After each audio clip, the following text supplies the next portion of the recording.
क्या आपने कभी सोचा है कि वह पल कौन सा था जब एक स्वतंत्र, समृद्ध और दुनिया को दिशा देने वाला भारत गुलामी की जंजीरों में जकड़ गया? क्यों ऐसा हुआ कि सोने की चिड़िया कहलाने वाला हमारा देश, जहां ज्ञान का प्रकाश था, संस्कृतियों की महानता थी, जहां नालंदा और तक्षशिला जैसे विश्वविद्यालय दुनिया को शिक्षा देते थे, वही देश सदियों तक पराधीन रहा? क्या सच में भारत कमजोर था या कोई षड्यंत्र खेला गया? क्या यह सब अचानक हुआ या कदम दर कदम हमें गिराया गया? आज की इस कहानी में हम जानेंगे कैसे हुई भारत की गुलामी की शुरुआत। कहानी की शुरुआत होती है लगभग 1000 साल पहले, जब भारत अपनी संपन्नता और संस्कृति के शिखर पर खड़ा था। राज्य अनेक थे, लेकिन समृद्धि अपार थी। बाजारों में रेशम चमकता था, मसालों की खुशबू हवाओं में तैरती थी और मंदिरों की घंटियां ज्ञान की ध्वनि के साथ गूंजती थी। लेकिन इतिहास हमें सिखाता है, जब कोई देश भीतर से बंट जाता है तो बाहरी दुश्मनों के लिए उसके दरवाजे अपने आप खुल जाते हैं। उसी समय उत्तर पश्चिम दिशा में एक महत्वाकांक्षी योद्धा खड़ा था, मोहम्मद गजनी। उसने सुना था कि भारत धन, सोना और संपत्तियों से भरा हुआ है। उसकी आंखों में लूट की आग जल चुकी थी। और फिर साल 1001 में शुरू हुआ वह सिलसिला जिसने भारत का भविष्य बदल दिया। गजनी ने भारत पर 1 या 2 नहीं, 17 हमले किए। हर बार लूट, विनाश और खून से सनी हुई धरती पीछे छोड़ता गया। सोमनाथ मंदिर का खजाना लूटा गया, मूर्तियां तोड़ी गई और भारत का गर्व, उसका आत्मविश्वास पहली बार कांप गया।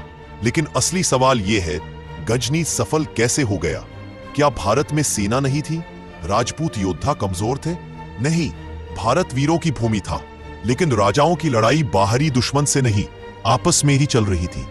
राज्यों का अहंकार, सत्ता की भूख और एक दूसरे को कमजोर करने की इच्छा, यही वह सबसे बड़ा कारण था जो भारत की स्वतंत्रता की दीवारों में पहला छेद बन गया। गजनी के बाद आया मोहम्मद गौरी। वह केवल लूटने नहीं, राज्य कायम करने आया था। 1191 में तराइन की पहली लड़ाई में पृथ्वीराज चौहान ने गौरी को पराजित कर दिया। भारत का गौरव फिर से चमका। लेकिन इतिहास ने एक दर्दनाक मोड़ लिया, क्योंकि 1192 में जब गौरी बदला लेने वापस आया तो भारत एकजुट नहीं था। राजाओं ने साथ नहीं दिया और तराइन की दूसरी लड़ाई हार दी गई। वह दिन केवल एक युद्ध की हार नहीं था, वह भारत की स्वतंत्रता के पतन का पहला निर्णायक कदम था। दिल्ली पर कब्जा हुआ और गुलामी का अध्याय शुरू हो गया, जो आने वाली सदियों तक चलता रहा। दिल्ली सल्तनत की स्थापना हुई।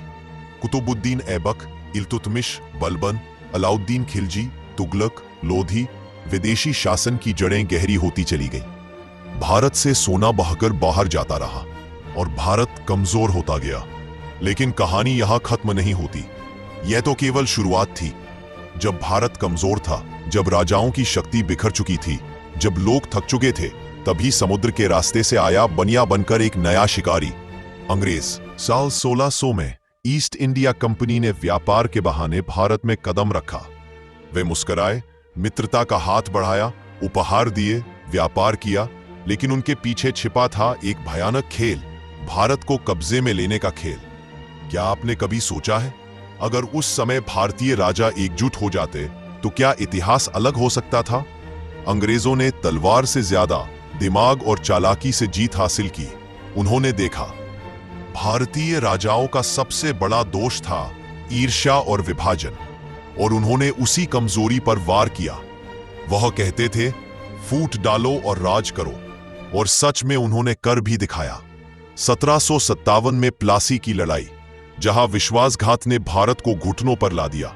नवाब सिराजुद्दौला की सेना के सेनापति मीर जाफर अंग्रेजों के हाथों बिक गए। युद्ध का परिणाम पहले ही खरीद लिया गया था, और यही वह दिन था जब भारत की गुलामी की नींव पूरी तरह स्थापित हो गई।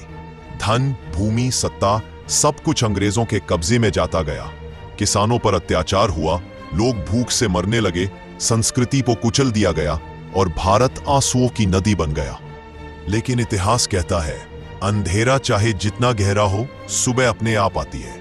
विद्रोह उठने लगे। 1857 की क्रांति ने भारत की आत्मा को फिर से जगाया। मंगल पांडे, रानी लक्ष्मीबाई, तात्या टोपे, बहादुर शाह जफर, इनकी आवाज ने कहा, हम लड़ेंगे चाहे जान चली जाए। और फिर शुरू हुआ एक लंबा स्वतंत्रता संग्राम जो 90 साल तक चलता रहा, जब तक कि 15 अगस्त 1947 को भारत ने जंजीरें तोड़ दी और आखिरकार आजाद हो गया। लेकिन सवाल है, इतिहास हमें क्या सिखाता है? भारत गुलाम इसलिए नहीं बना कि दुश्मन ताकतवर थे, बल्कि इसलिए बना क्योंकि हम आपस में बंटे हुए थे। इसलिए आज भी अगर हम आगे बढ़ना चाहते हैं तो हमें एक होना होगा। धर्म, जाति, भाषा, सबके ऊपर देश का हित होना चाहिए। और अब समय है सोचने का, क्या हम आज फिर वैसी ही गलतियां दोहरा रहे हैं? क्या हम फिर बांट दिए गए हैं? क्या हम भूल चुके हैं कि एकजुटता ही ताकत है? अगर आप मानते हैं कि भारत का भविष्य महान होना चाहिए तो इस कहानी को जरूर आगे पहुंचाइए। अगर आपको यह कहानी पसंद आई हो तो कृपया लाइक करें, शेयर करें और हमारे चैनल को सब्सक्राइब करें, ताकि ऐसी और अनसुनी ऐतिहासिक कहानियां आप तक लगातार पहुंचती रहे। जय हिंद।